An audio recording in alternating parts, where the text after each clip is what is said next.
Salut à toi, dans cette vidéo, je vais t'expliquer comment bien commencer sa perte de poids.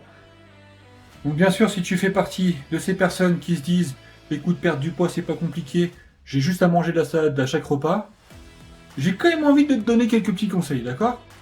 Conseil numéro 1, note tous tes repas pendant une semaine, que ce soit le petit déjeuner jusqu'au dîner. Tu dois tout noter, les quantités approximatives. À la fin de cette semaine, tu fais le bilan. Conseil numéro 2, va voir ton médecin. Si tu veux commencer une perte de poids, même une prise de masse, dès l'instant que tu veux commencer à changer ton poids, passe par la case médecin. Lui, il va pouvoir te prescrire une prise de sang, là où tu pourras voir justement si tu as des carences en vitamines et en minéraux. Tu pourras aussi voir si au niveau de ton cœur tout va bien, et aussi il pourra peut-être déceler une maladie ou une pathologie que tu as sans t'en rendre compte. Par exemple, si tu as des problèmes de thyroïde, pour une perte de poids, c'est quand même bien de le savoir, parce que du coup, l'alimentation va être différente. Le conseil numéro 3 va avec le conseil numéro 4. Donc, calcule ton métabolisme de base et ta dépense journalière. Ton métabolisme de base, c'est la dépense énergétique que tu as besoin même au repos. Ton corps a besoin d'un minimum de calories. Et ta dépense journalière, ça va être ta dépense de calories que tu as besoin en toute ta journée, sans perdre de poids et sans prendre de poids. D'accord? Et à partir de là, tu pourras passer au conseil suivant. Conseil numéro 5. Fais-toi un plan alimentaire, prenant en compte les résultats du conseil numéro 3 et 4, et aussi du numéro 1. D'accord? Parce que tu ne vas pas tout changer d'un coup. Conseil numéro 6. Donc maintenant que tu as ton plan alimentaire, tu vas enlever que 200 calories par semaine. Tu vas me dire oui, mais c'est pas énorme. Ben oui, mais si tu veux tenir dans le temps, il faut commencer par petit pas par petit pas. Parce que si je te demande d'un coup d'enlever 500, 1000 calories, est-ce que tu vas tenir? Est-ce que c'est bon pour ton corps? Ben non. Que ton corps, d'un coup, il va rentrer en mode privation. Donc il va perdre du poids, tu vas perdre, tu vas dire, ouais, bah regarde, en fait, ce qu'il disait, c'était n'importe quoi, je perds et tout ça. Pas de souci. Fais. Et dans quelques mois, tu vas peut-être revenir me voir et tu vas me dire, effectivement, peut-être que j'ai fait n'importe quoi. Pourquoi? Parce que ton corps, il va être privé, ce que je t'explique, il va être privé. Donc il va perdre, il va perdre, il va perdre, il va perdre. Et au moment où tu vas atteindre ton objectif et tu vas te dire, bon là c'est bon, je peux remanger correctement normalement, il va faire quoi? Il va stocker. Il va se dire, attends, toi là, t'as voulu me priver? Pas de souci, vas-y, prive-moi. Le jour où tu recommences à manger, je stocke pour au cas où si tu veux me repriver. Voilà ce qui se passe. Conseil numéro 7. Le conseil qu'on entend partout depuis des années, boire 1,5 litre minimum d'eau par jour. En été, forcément, c'est un peu plus, mais en hiver, c'est 1,5 litre minimum. Que le corps a besoin de cette eau pour pouvoir traiter les déchets, les toxines, avoir un bon transit, donc évacuer justement tout ça, et avoir une meilleure digestion et aussi aider à brûler plus de calories. Parce qu'une machine qui fonctionne correctement, elle consomme plus de calories. 8e conseil, ton assiette doit être équilibrée. J'entends par équilibré, c'est avoir un peu de tout.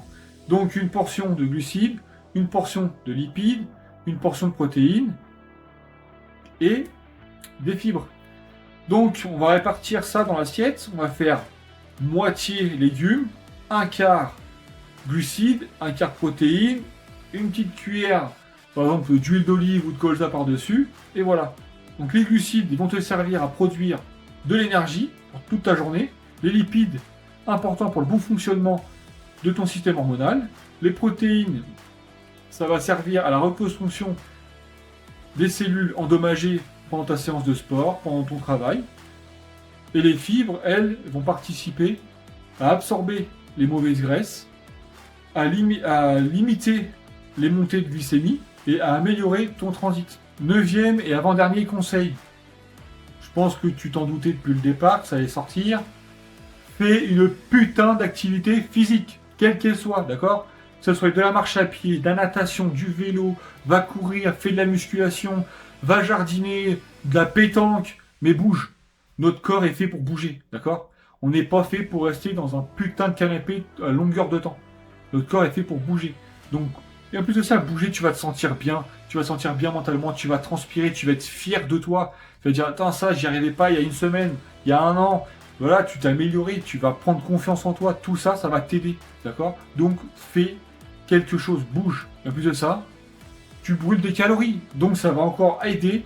Ça va aider ton corps à perdre du poids. Et en plus de ça, tu vas te sentir mieux dans ta vie tous les jours. Tu vas être plus à l'aise, moins essoufflé quand tu vas bouger, tu vas monter les escaliers, tu vas porter tes enfants, tu vas ranger tes courses. Et avec ça, tu vas te sentir mieux, tout ça, avec toutes ces activités que tu vas pouvoir faire. 10e conseil. Donc là, j'ai envie de te dire, si pour toi, te faire un plan sportif, te faire un plan alimentaire, calculer si ça, c'est trop compliqué, n'hésite pas à prendre un coach, à te faire aider.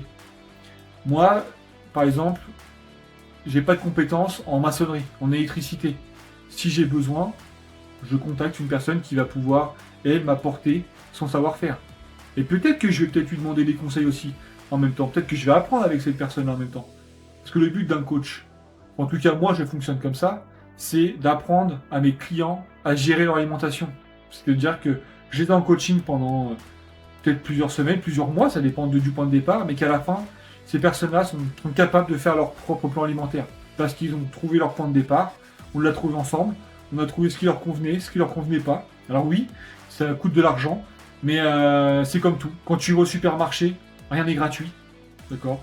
Quand tu pars en vacances, rien n'est gratuit non plus. Tu ne travailles pas non plus gratuitement. Donc dans la vie, tout a un prix. Si tu veux gagner du temps, prends quelqu'un. 11e et dernier conseil, celui-là, il est cadeau, c'est pour moi, je te l'offre. Écoute, si pour toi encore le conseil numéro 10, c'est trop compliqué, parce que tu te dis, écoute, moi, je suis quelqu'un de réfléchi, je peux le faire moi-même, il n'y a pas de souci, et bah, je vais te conseiller juste un truc, recommence du conseil numéro 1, tu reviens jusqu'au numéro 9. Ne me remercie pas, nom de Dieu, c'est gratuit, ça me fait plaisir, c'est avec le cœur. Bien sûr, ce conseil, c'était de l'humour. Mais voilà, si tu as d'autres questions, n'hésite pas à me les poser en commentaire. Si la vidéo t'a plu, n'hésite pas non plus à mettre un petit like, à partager. Et surtout, abonne-toi et active la cloche de notification si tu veux pas louper la prochaine vidéo. Je te dis à bientôt et on se revoit dans une prochaine vidéo.